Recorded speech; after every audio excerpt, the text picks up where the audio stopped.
Entonces ya me salen a acusar de uribista y todo esto. Están esperando que el gobierno les ofrezca algo, les dé mermelada y precisamente es lo que el gobierno no quiere. Gustavo Petro, el gobierno dice que esos cambios deben instaurarse porque es el mandato popular, es el mandato del pueblo. Es claro, el presidente dice, no más, no me voy a dejar extorsionar más, ustedes no me van a aprobar las reformas a cambio de puestos, a cambio de contratos, a cambio de cargos. No, señor, rompamos esta coalición. Vamos a comentar y vamos a reaccionar a lo que aconteció en el día de ayer en Colombia con el gobierno del presidente Gustavo Petro y el boom, la sorpresa, el cambio en la mayoría de ministerios, algunos cambios inesperados, pero esto pues tiene antecedentes, como claramente es romper con la coalición de gobierno que fue conformada una vez el presidente llegó al poder el pasado 7 de agosto y que ya se venía cocinando desde la posesión del nuevo Congreso el 20 de julio pasado. Rompió con el partido de la U, rompió con los liberales, rompió con los conservadores y todo el mundo está preocupado de qué va a pasar de aquí en adelante. Señores, se los dijimos en campaña, 55-86. ¿Qué era eso? Teníamos que salir masivamente a apoyar el proyecto de los partidos alternativos. No quiero centrarlos en el pacto histórico, pero teníamos que salir todos a apoyar estos partidos alternativos que iban a conformar unas mayorías en el Congreso de la República. ¿Por qué 55-86? Porque eran 55 en el Senado y 86 en Cámara, necesarios para poder aprobar las reformas que hoy están tambaleando en el Congreso de la República. ¿Cuáles? La reforma a la salud, la reforma pensional y la reforma laboral. La reforma tributaria alcanzó a pasar. ¿Por qué? Porque en ese momento sí había coalición y pues se logró un consenso entre esos partidos, incluyendo el Pacto Histórico, incluyendo el Partido Verde, y se logró aprobar esta importante reforma que el país claramente la necesitaba. Pero en el día de ayer, digamos, aparte del rompimiento de esa coalición de gobierno, todo el mundo estaba preocupado. Ahora, ¿qué va a pasar? Porque es claro que los proyectos de cambio se dan es en el Congreso de la República, no se dan en otra parte. El gobierno por decreto no puede imponer los cambios estructurales que el país necesita. Podrá hacer algunos por vía de decreto, inclusive si impone un gobierno de emergencia, un estado de excepción, podrá hacer algunas cosas porque constitucionalmente tiene facultades para hacerlo. Pero llega un punto donde no puede hacer más y ese más está en el Congreso de la República. Y si el Congreso de la República no hay mayorías, sencillamente no van a pasar las reformas. El gobierno tiene una posición férrea de decir de que si ese fue el proyecto que se votó en el mes de mayo del año pasado, el proyecto político, el pacto histórico, el proyecto de cambio de Gustavo Petro, el gobierno dice que esos cambios deben instaurarse porque es el mandato popular, es el mandato del pueblo. Pero vuelvo al principio. Nosotros teníamos que salir a votar masivamente, era en marzo, eran las elecciones legislativas, porque siempre hemos creído erradamente de que el país lo cambia el presidente, señores, y así no es. El presidente se cambia en el Congreso de la República. Los partidos tradicionales ahorita en estos momentos están esperando que el gobierno les ofrezca algo, les dé mermelada, y precisamente es lo que el gobierno no quiere porque precisamente, valga la redundancia, es lo que históricamente han hecho los anteriores presidentes. Lo hizo Duque, lo hizo el señor Santos, lo hizo el señor Uribe, lo hizo el señor Pastrana. Es claro, el presidente dice, no más, no me voy a dejar extorsionar más, ustedes no me van a aprobar las reformas a cambio de puestos, a cambio de contratos, a cambio de cargos. No, señor, rompamos esta coalición y nos vamos con el mandato popular. Valiente, pero peligroso. Valiente, pero da una señal de inseguridad al pueblo. Otros claramente pues sienten que este gobierno tiene que empezar a hacer las cosas diferentes. Yo creo que una de las cosas diferentes es dejar de entregar mermelada. Hay contradicciones, claro, hay incoherencias, sí, como pedir, digamos, esto se venía cocinando, esto tiene sus antecedentes, no solamente el tema del rompimiento de la coalición, sino también de el anuncio y la solicitud de renuncia a los viceministerios, perdón, que pertenecían a los partidos tradicionales. Entonces se decía desde el gobierno que no iba a haber más mermelada. Básicamente es una aceptación de que al principio de gobierno sí la hubo y que ahorita no le van a dar más mermelada a esos partidos tradicionales.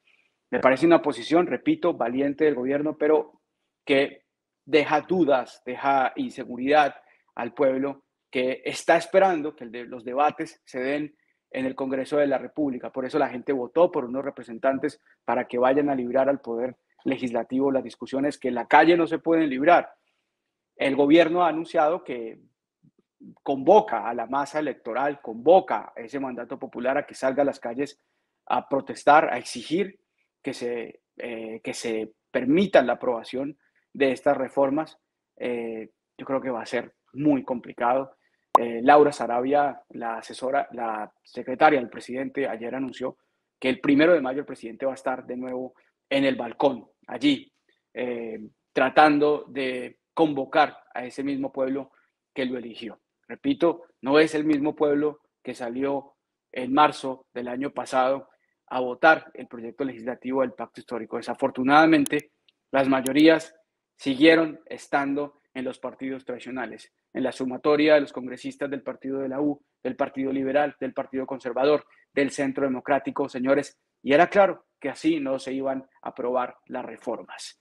Pues bien, ayer el gobierno, para redondear, pues básicamente mandó a la casa a varios de los ministerios que él sentía que no estaban funcionando. Inclusive hubo unas declaraciones, no sé si podemos poner el video, donde el presidente Gustavo Petro habla de un ministerio y de una ministra que supuestamente pues no estaba haciendo bien su trabajo. No sé si podemos ver ese video, Jake. Yo pienso que el gobierno ya en emergencia. Emergencia significa que día y noche equipos del gobierno estén trabajando en cómo bajar el precio de los alimentos, en cómo entregar tierra al campesinado, en cómo tener más alimentación sembrada y por tanto menores precios. Quien ya no sea capaz de hacer esto, pues ya no tiene espacio en nuestro gobierno. Porque este es un punto fundamental de la paz. Un gobierno de emergencia que tenga funcionarios que trabajen de día y de noche, cuyo corazón esté a favor de la gente humilde y no simplemente de ganar un salario y unas comisiones, y que sea capaz de adelantar los enormes retos que se nos demandan en el campo rural. Ya no podemos esperar más. Brindamos opciones de pacto. Hablamos con Fedegan. Les dijimos que... Bueno, esas fueron las declaraciones del presidente Gustavo Petro en las que ya daba un vistazo de lo que iba a suceder. Muchos dicen que estas declaraciones pues hacen alusión a la ministra, la exministra de Agricultura, la exministra Cecilia López. Quiero saludar a las más de 190 personas que están conectadas conmigo. Ahora vamos a leer algunos comentarios y tratar de contestar algunas preguntas. ¿Cuáles fueron esos cambios? Algunos digamos que se sabía que se iban a presentar, como el caso del ministro de Transporte, el señor Reyes, que precisamente había sido denunciado por utilizar no sé si podemos poner el trino donde, con el cuadro de los nuevos ministros, los que salieron y los que entraron.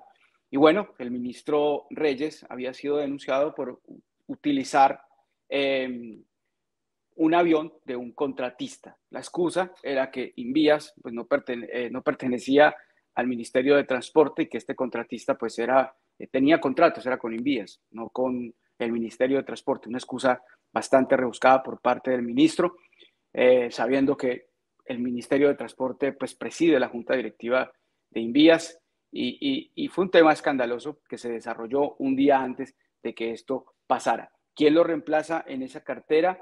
El señor William Camargo. William Camargo es el nuevo ministro de Transporte. ¿Quién es? Perdón, ahí están los nuevos cambios. Ahí están los nuevos cambios que les estaba hablando. Ahí está el comunicado del presidente. El nuevo ministro, el señor William Fernando Camargo, es especialista de transporte de la Universidad Nacional, cuenta con una maestría en planeación urbana y regional de la Universidad Javeriana y pues en estos momentos está cursando un doctorado con la Universidad Benito Juárez de Dirección de Proyectos.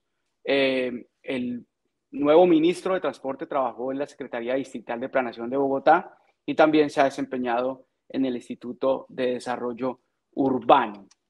Esta salida se esperaba, esta salida no es sorpresiva, la salida del ministro Reyes. Pero hablando de una salida que sí fue realmente controversial y que nadie se esperaba, y era por la misma razón por la cual el presidente rompió la coalición con los partidos tradicionales en su férrea defensa de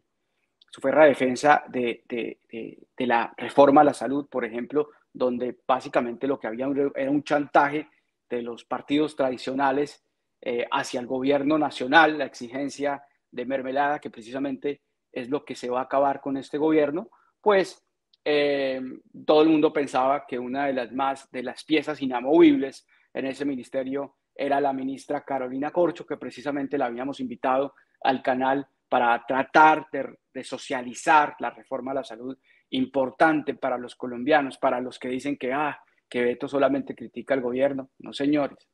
Acá hemos hecho videos extensos donde hemos socializado la reforma laboral, la reforma pensional, la reforma a la salud. Y claro, como esos videos no estoy hablando de conflictos, no estoy hablando de banalidades, de trivialidades, pues esos videos ustedes no los comparten. Solamente cuando hago una crítica sensata referente a algo de que no parece en el gobierno, entonces ya me salen a acusar de uribista y todo esto.